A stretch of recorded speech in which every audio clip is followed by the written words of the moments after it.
All right, fight fans, welcome back to the MMA Plug presented to you by Mile High Sports. We are joined with a very special guest here today who is set to make his return to the cage in just a few weeks, looking to take the world by storm once again. We have the current BORROKA champ, former Bellator and King of the Cage champ, a guy who has seen the world throughout his travels in the cage. We have the Spaniard, Juan Archuleta. How you doing, my man?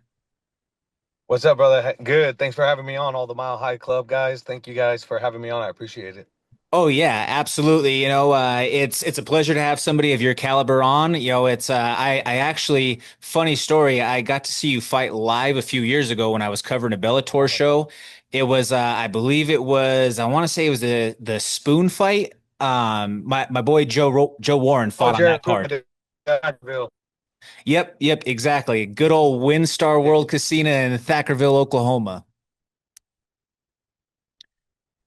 But Yeah. yeah, man. So I just wanted to, mention that right away off of the rip that, I got to see you way back once upon a time, but now, it's an honor for things to kind of come Yeah. full circle and get to chat with you here. I appreciate it, man. That was like one of the first fights that I actually get into like a flow state where things were going smooth. I had a high punch volume, like things were landing flush, and like it just everything kept building up. I felt really good that fight. That was the first time on my feet that I was like, man, I'm gonna be things are going smooth, you know? Oh, yeah, totally. Now, funny as that all is, you've been a world champion, traveled the world many times over. You've never fought in Las Vegas, is that correct? This is gonna be my first time in Las. It's crazy, right? Yeah, that's absolutely insane for someone who has the experience that you do, that you've never had the chance to fight in the fight capital of the world. But that all being said, that brings up the news point of why we're here today. You are going to be fighting for another title here in just a few weeks on September 20th for BORROKA MMA presents XFC 53. You are going to be getting after it, like we said, in the fight capital of the world at the theater at the Virgin Hotels in Las Vegas. That's going to be against a UFC veteran, Jose Johnson. What are your thoughts as we approach this matchup or this card specifically, and knowing that this is potentially going to be a show that has a lot of eyes on it due to there not being another MMA card from any other major organization that weekend? Yeah, I mean, this is going to be, people are going to tune into this because they're curious to know where's Juan at in his career, right? Like, where is the Spaniard falling at in his career?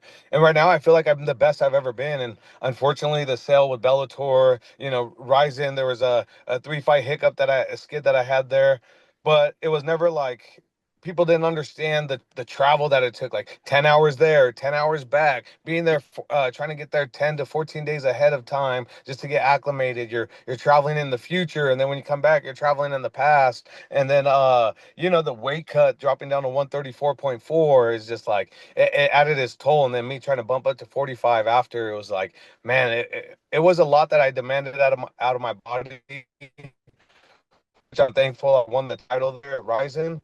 But now to be here in America, and this is my second fight back, like pulling off now. Like the weight's not an issue, and the camp that I had, I was out of Morocco training with Nasrat and the guys at SPG Gym from the Netherlands, straight kickboxers. They're some of are the best kickboxers in the world, like getting the repetition with them. And then the King of Morocco facilitating a place for us to train. Just super thankful for him and the opportunity he's given us MMA fighters, like, and the platform that we have to speak highly on Morocco. Like everything that we've experienced there was amazing. So all good energy going into this fight. Got a big viral knockout, and I'm ready to repeat that, going in there and smashing this dude and showing that, hey, I belong in the UFC. I'm ready to make my mark, and I've done my two fights to kind of get back acclimated into the cage, and I'm ready to show that. Certainly. And that was a viral, I mean, a global, an international viral knockout against Dennis Litton at BORROKA 3. How does it feel to have a viral moment like that that's shared, millions upon millions of times, that has pretty much every talking head in the MMA pundit space that's going out there and giving their analysis or sharing it on their page and so on and so forth? What does that feel like? What's the fulfillment that you get after a gratifying performance? It's nice because it shows the value I have as a fighting IQ fighter, right? Like it wasn't just a thrown knee just to throw it, right? The way I trapped him in, the way he committed on his jab, like anyone could throw a jumping knee and hopefully it lands, right? But to have him committed and him switching stance and having him to chase me and expose him for me to hit my timing, like it just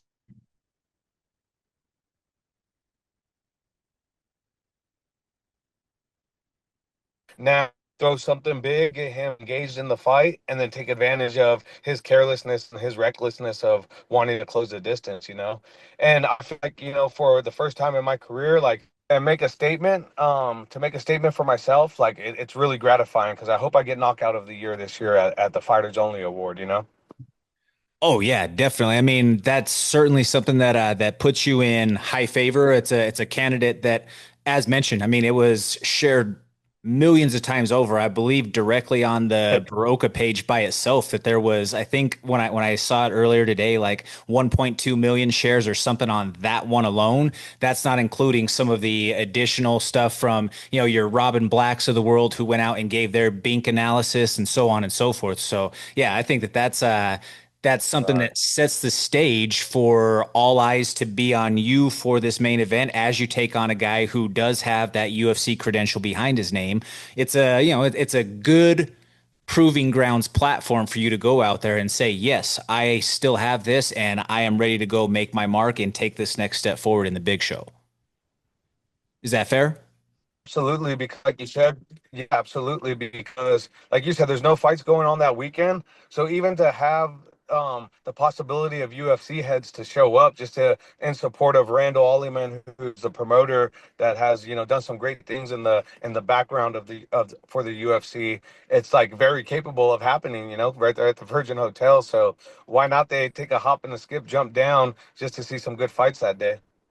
Oh yeah, absolutely. And more than just, in the MMA space and some of these shows that they've had there, I believe it was the very first Baroka card where Sir Serkayev, the Hamzat Chimaev teammate and all that he was on, but Floyd Mayweather was at that show. So it just kind of shows that, if you're in Vegas and there's not maybe a fight event that's going on that weekend, all of those same personalities or personnel who are attracted to the product on the higher levels, well, they're still going to show up because that's an event for them to go be at, network, mingle, so on and so forth, right? Jordan,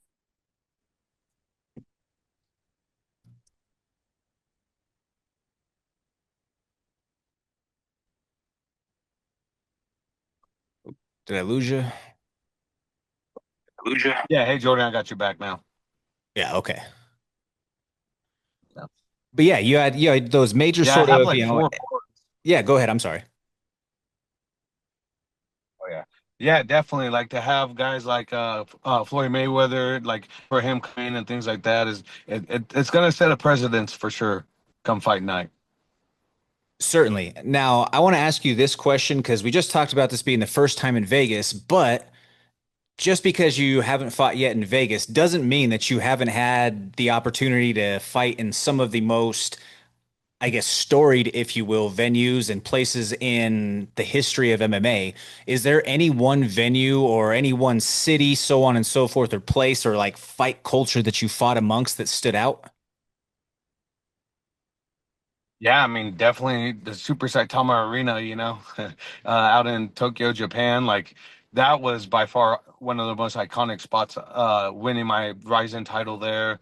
Just because like in the growing up in the sport, Dan Henderson's dad was my dad's coach. And so as a kid seeing Dan Henderson come and train while we were wrestling, with Heath Sims getting ready for fights and for him to be the only other American champion to win a Japanese title, and me being the second, it was like a dream come true. Yeah, I mean, I was kind of hoping that that would be the answer that you gave, just because, being the MMA nerd that I have been for so long, I feel like that's an environment that a lot of us, or at least someone from, I'm in my mid 30s, my generation, I grew up watching Pride. That was a big part of, I guess, my Yeah, formative years of becoming an MMA fan. So it's very few and far between that right. guys stateside have the chance to go over there and experience something like that.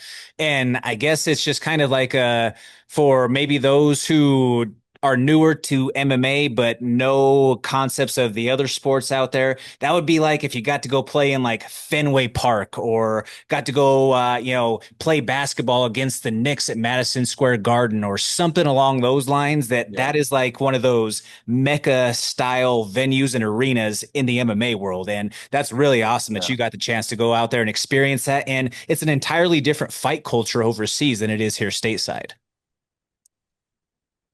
Absolutely, man. And I mean, even just to speak on Madison Square Garden, like I had a walk-off knockout at Madison Square Garden, you know. Right. So for me to choose Saitama over Madison Square Garden just lets you know the impact that Japan and the fight environment there has had on me, you know.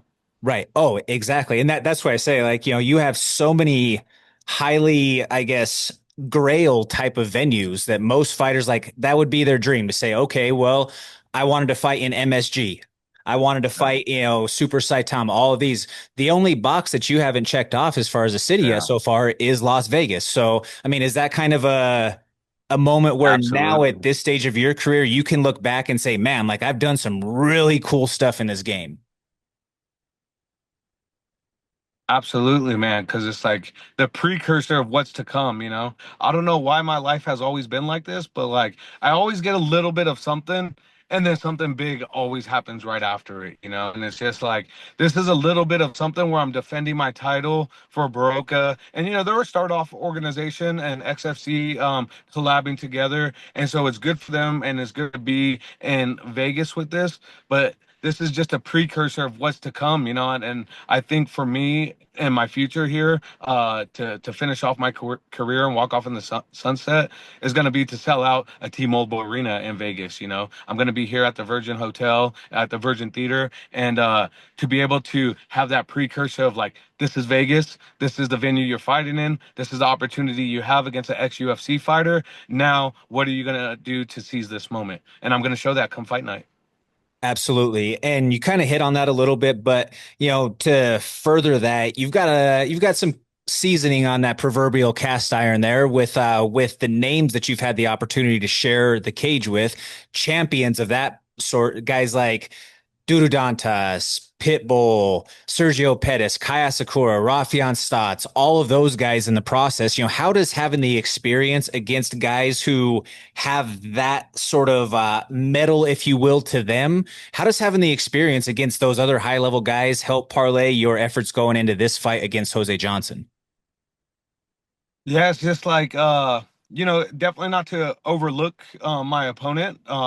But you know, it's just like I'm set apart from you, like, and I'm gonna prove this come fight night. I need to prove this, you know, and this is what I'm gonna do come fight night. I'm gonna go perform at the highest level of my capability, and he's not gonna be able to keep up, and he's gonna notice that right away. The speed, the power, the movement, the IQ is just gonna it's gonna show in the fight, you know, and he's just gonna be lost. And you know, for me, it's gonna tell the UFC, look at, do you want me to keep taking these guys out that have are down in the lower promotions to try to work their way up, and me continue to knock them off, or do you want to sign me and give me my opportunity to, you know, better my career and finish off in the sunset? Very well said there. Now, in terms of the matchup itself, Jose Johnson himself, he was in the UFC, didn't have the longest run in the world, but did fight some tough guys in the process, traded some wins and some losses, but has also fought some tough guys on the regional scene. Do you think, Absolutely. stylistically, how does this play without revealing the curtain or peeling anything back too far, but stylistically, where do you see or how do you see this matchup playing out?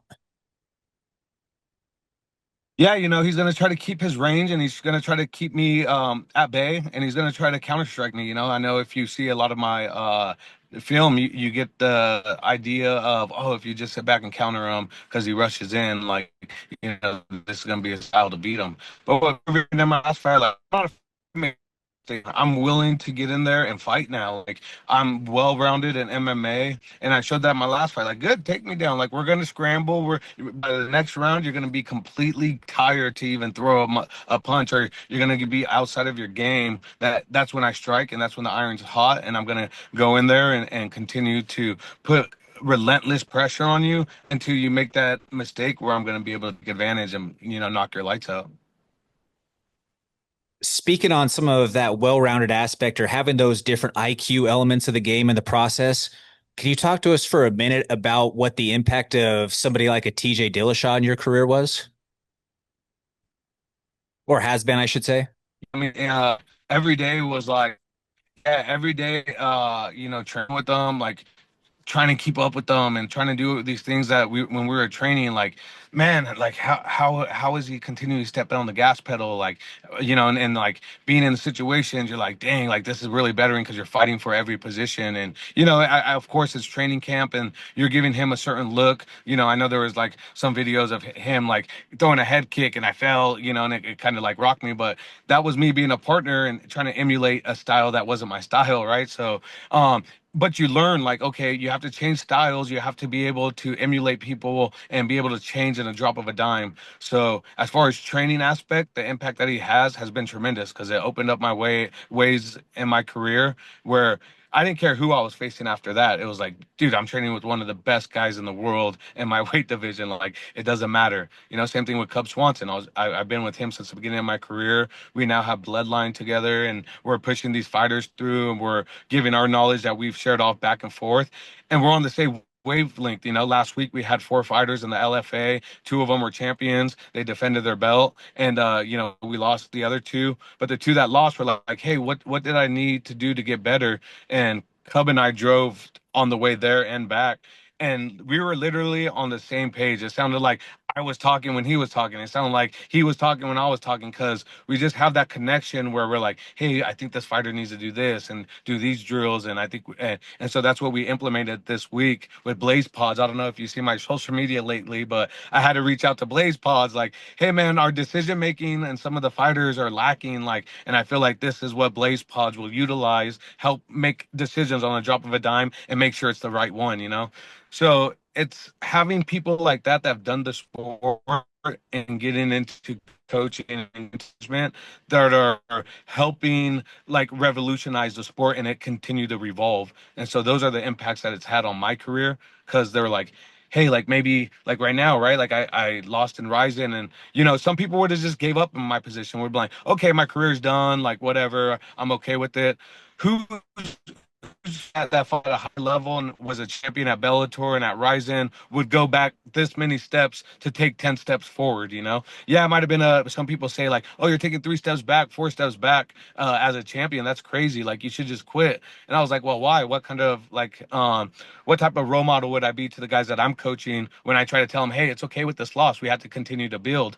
So showing this to the guys, they have opened their eyes and they trust me more. And they're like, oh man, like look at Juan's coming back and bettering himself and not giving up on himself, knowing he has a talent to still compete at the high level, but he's having to prove it now. And so that's what these guys, this is how the impact has been made by Cub Swanson, TJ Dillashaw, Joe Daddy Stevenson, and Dwayne Ludwig, and the list goes on. Nasrat Hopscott that I've been with Morocco was just telling me, just continue this path. You're great. So that's the meaning it's meant to me. Man, that's a seven-layer dip of an answer right there that just gives me so many follow-ups that I'm gonna try to Right. attack with that right there. But so first thing that I want to hit on with that is you mentioned with you and Cub having bloodline, and I mean I've known a lot of a few of the guys through the years that you guys have helped with guidance along the way, like Dan Argueta to some of the other guys. I mean I shot photography at Dan's his pro debut way back in the day in Vail, just kind of ways of the years of all things connecting. But what does it feel like for you to be in a position now where there is that next generation of guys who are looking to you for leadership, for guidance, for those just mentorship opportunities? Because as you well know, a lot of times when young guys get into this sport, they're searching for something. And what that something is might be a little bit different for everybody. Sometimes it's a role model or a fatherly figure. Sometimes it's just a little bit of guidance in life. Sometimes it's a little bit of all of that. What does that mean for you? Yeah, I mean, I've been a dad since I've done MMA, and I've coached at the high school program at St. John Bosco, where we've had multiple state champions and like pushing them into Division 1 wrestling, NCAA, Big Ten programs, Big 12, Pac 10, and all that. And so I approached it the same way. Now I get to approach it with adults where it's a little more touchy because you have to watch, like, their confidence, because MMA is a game of confidence. And I was lucky, and I'm sure he won't mind me speaking on this, is like Chris McCarty, right? Like, he was a prospect to watch this past weekend at the LFA. And unfortunately, he had a fracture in his nose, and he was cleaning his nose in the corner, and his eye swelled up because all the blood went to his eye, and it was a doctor stoppage. And I had the fight going one round apiece, going into the third. And that the doctor stopped it and was like, "Oh no, this is done." So after we talk about the fight, like, "Hey Chris, like, what could have you done, and or after watching it, like, that you could progress if you would have went into that third round?" And so, and he came up to us and talked to us, like, before he was on a good winning streak, had a couple knockouts where he felt like he didn't need us, which is fine, right? Like, awesome, you're on a good path, but we still feel like you need to incorporate wrestling with your fighting and be more of a chain fighter than just a single, like, aspect fighter of, like, just boxing, just kickboxing, just wrestling. Now you have to have a blend of it with martial arts. You can't just do one thing and then try to wrestle someone right after. It doesn't work. And so being able to lead them and tell them my ideas, and them coming to me and saying, "Look, you're the best at this that I've ever seen, and I want help." And, like, now he wants help, and, like, having that figure is like, "Oh man, that's crazy." Like, a real adult's coming up to me asking for help, that's looked up to me in the sport, that, you know, sometimes we have our blinders on and we don't know who's looking up to us. And so that's what's cool about that. And that's the meaning of that. Like, you know, being a father figure, being a coach, and now being a training partner slash coach slash manager. Like, it's a great feeling to be able to help guys that need the help. On the management side, this is where I feel like it's kind of the most touchy topic that's out there in general right now with the business right now. But there's your few big box agencies out there, right? That are kind of in a sense, like, I don't know, I feel like it's shifted in the game to where at large, they're not necessarily agents or representatives of the athlete. There are a lot more times, or especially as it relates to the UFC, they're a broker for matchups for the UFC. They take a high percentage, and there's a lot of guys who feel like they don't necessarily get the return for the percentage that they're putting out, whether that be for matchup opportunities, sponsorship deals, anything of the sort, or in some cases, even just getting responses from personnel. Being that you've had your Right. travels through the years, I'm sure that you've experienced your ups and downs with different management situations at times. How did that Hmm. did some of those, for maybe at times, I'm really good friends with Brandon Royval, and he said part of what his mission in this is to help Nice. kids in like inner city or in lower income environments or at risk backgrounds that get into fighting. He feels like there's a lot of fighters that get taken advantage of just because of maybe it's a lack of education, a financial or socioeconomic status, so on and so forth. But guys get taken advantage of just simply because they don't have the wherewithal from the business end. Someone like you who has been around the block and has actually experienced it, does that mean something for you to then, hey, like, I want to help protect these guys from maybe being preyed upon? Yeah, because it's a slippery slope, because some fighters, they see themselves as already UFC material, right? But it's like, okay, well, what do you offer to the UFC? Like, you have to kind of wake them up out of a dream that they're in, because some of these guys, they train with a Dustin Poirier, they'll train with Torporia, they'll train with me and Cub Swanson. They'll train, like, they're part of these big mega gyms, and sometimes they're really good and they'll be a good partner, but they automatically classify themselves as, "Oh, I should be making what these guys are making if they're making this much money." And it's like, "Hey guys, wake up, man. Like, I know you're this guy's workout partner and you're seeing what's left and what's right, but you're not focusing on what's down the middle for yourself." Like, you're saying you're not taking this fight because, what, this guy has a good record and things like that. Like, I could tell my guys this, like, look, at, I was 18-1 with, 7 titles in the lower scene, 4 through King of the Cage, and I just kept racking up wins and saying, okay, I'm gonna bring value to the company that I'm trying to fight for, you know. And luckily for me, like Bellator had offered more at that time, and for sure thing. And you know, UFC was right there on the line too. But I wanted to end myself at the UFC, and I knew I wasn't ready. Like I was real with myself, and that's the hardest thing as a fighter, being real with yourself and saying, okay, what kind of value do I bring to the UFC? Now I could tell them, hey, I was a Rizin champion, I was a Bellator champion, I had all these accolades through here. I came back down to the lower scene to win more titles, and that's what I'm trying to tell these fighters, like as a manager aspect, right? Like, hey, you got to have something of value that they could story tell, right? Like for instance, we had Chapolin fight on the Ultimate Fighter. He lost his first fight, and he was devastated when he came home. He was like, "Man, like I think I'm just gonna move back to Brazil. Like there was my chance of the UFC." It was like, wait. I said we had a teammate of yours, Dan Aguilera, who lost it the first round of the UFC to the guy that won it, just like you. I was like, man, just go back and me, Cub, and Monty, and the Bloodline crew, and then so did DC. Had a long talk with them. They're like, hey, man, you have to defend this title. Like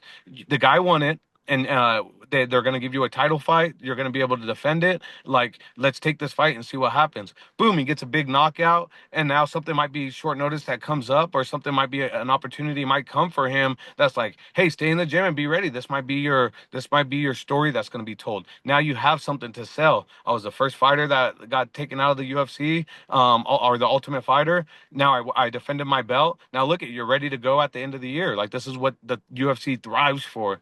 So if the opportunity comes up for you, be ready. And so these are the experiences that we're trying to give as a managing aspect to be able to tell stories, because people have to relate and people have to want to watch you fight. And so that's what the fighters are losing. They're seeing the big money, but they're not seeing how, the steps and the goals it takes to get there. I think that that's a really good point that you put right there. And what value do you bring to the table? Because, yeah, I think that that's a fair thing to say that for every one guy who is going to promote the show and try to sell the cards, sell their fight, do their share, or go above and beyond with ticket sales, pay-per-view sales, whatever, blah, blah, blah.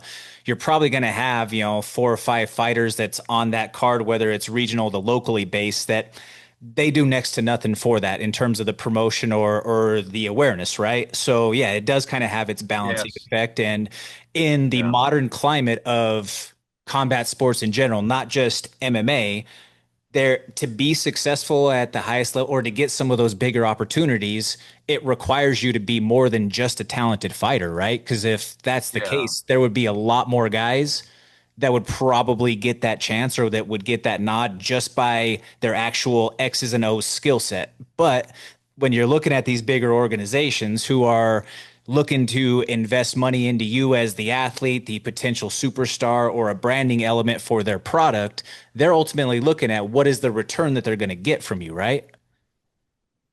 Absolutely.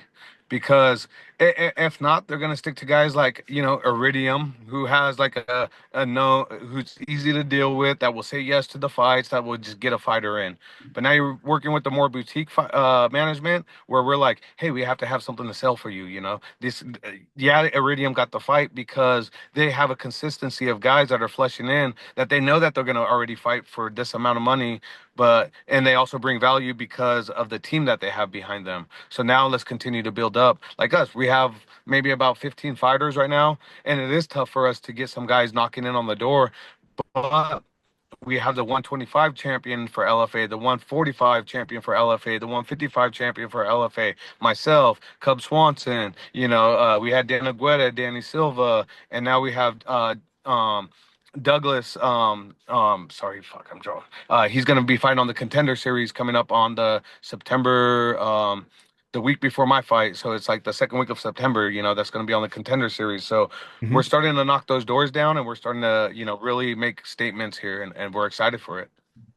That's awesome to hear that the business end of things is growing for you guys too as well. Because, as a fighter, or as an athlete, regardless of what your sport is, that path is going to come to an end at some day for everybody. But the guys who maximize the opportunity of fighting or whatever their respective athletic career, you can use your platform to help parlay the next steps in life. And for some guys, that sets up the entire rest of your life to where you can maintain a presence and a space within the sport if you so choose.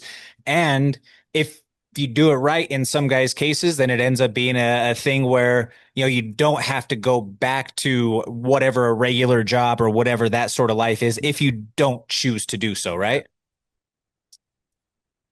Absolutely. Absolutely. And then you're helping out the next generation and helping evolve the sport. Certainly. Now, a little bit more of a lighthearted question here for you. Lighthearted, but introspective at the same time is something that I like to ask each fighter that I talk with because it is something that's so different for every individual. Juan, is there maybe a song lyric, a quote, a Bible passage, maybe a movie scene, something along those lines that tells the tale of you for this camp? Yeah, absolutely, man. It was actually I walked out to it in my last fight, and that's where, you know, I'm a believer in Christ, and I've had a strong relationship with the Lord, and I was listening to some Forrest Frank, and just his lyrics, it's like, man, I'm like Lazarus coming back from the dead and making an impact doing with this. It's like you thought I was down and out, but I'm like Lazarus. I just came up, and now I'm back. And it was a good saying for me, and that it made it impactful to walk out to that song, because it wasn't all luck. It was God, and that's what I thrive myself on. Like God has given me opportunity, and I've walked through those doors so many times, and the doors that I wasn't supposed to be in, they've closed on me, and I've never tried to reopen them, and I continue forward. And just like this journey in MMA, like I could have closed all the doors and walked away from it, but this opportunity with BORROKA came through, and then look at boom, a viral knockout helps out, then it puts me back on the map. Then it creates this next opportunity that happens a week after my birthday, because my birthday's September 13th, and it's just like, man. I've won my belt on September 12th, going on September 13th against Patchy Mix. Like around this time is usually when big happen in my life, and I'm ready for it, and I'm solid and grounded for these things to happen in my life, because all aspects of my life have been covered and strongly rooted, and I have God to thank for that. Awesome, man. I love hearing that. That's a well formulated response for that there. Now, Juan, as we start to tie things up here, is there anybody that you want to give a shout out to, sponsors, teammates, coaches, anybody before we tie things up here? Absolutely, the crew at Bloodline, they picked me up when I was down, and they continue to help me develop and want me to coach them, and so that brought the reignition into me to go out there and practice what I preach, and so I'm super thankful for them, my family, my wife, and my kids. Right now we're on a volleyball. My daughter's playing volleyball; she's crushing it with my niece, and they have a big season coming up, and then my son's wrestling at Orange Lutheran. It's a school down here in Orange County. I'm really looking forward to that. And then all my sponsors for sure. Dime Industries. Mike over here. I was actually in a meeting with him earlier, and just the mental aspect that he tells me, like, dude, you're a fucking champion, go out there, and like that's the mentality you have to have. And sometimes we forget that because MMA humbles you a lot, so Oh yeah. I'm like, damn, you're right, Mike. Okay, cool. So the guys at Dime Industry, they'll be a big part of this part of my coming up for this fight. I actually have him in the corner because of how well he's been working with me on confidence and just all mentalities base, and Hans Molenkamp with Monster, they've been, absolutely believing in me from the beginning to now. They're a Hans is California based, so he used to come to my fights and just tell me like, "Man, you're gonna be the champion. I promise you. Like, your work ethic is by far the greatest I've ever seen. Like, keep killing it." And I won the Bellator belt, and he was like, "I told you, man. Like, congratulations. The sky's the limit for you." And then winning the Rizin, he was so pumped. He was like, he's like, "Come down to my shop. We'll make you a knife." He made me a badass knife. That's awesome. So I'm super thankful for him and his belief he has with me. It's just like with MMA and outside of MMA, Hans is just an amazing dude for myself, and Legacy Builders, they've been with me for a long time. Steve Martin, thank you for all the help. And we have also the people that sponsor Bloodline and our team. We really appreciate them. We've been crushing it with them. It's been like Chronic Tacos. Who doesn't like tacos, right? And then American Weed Co.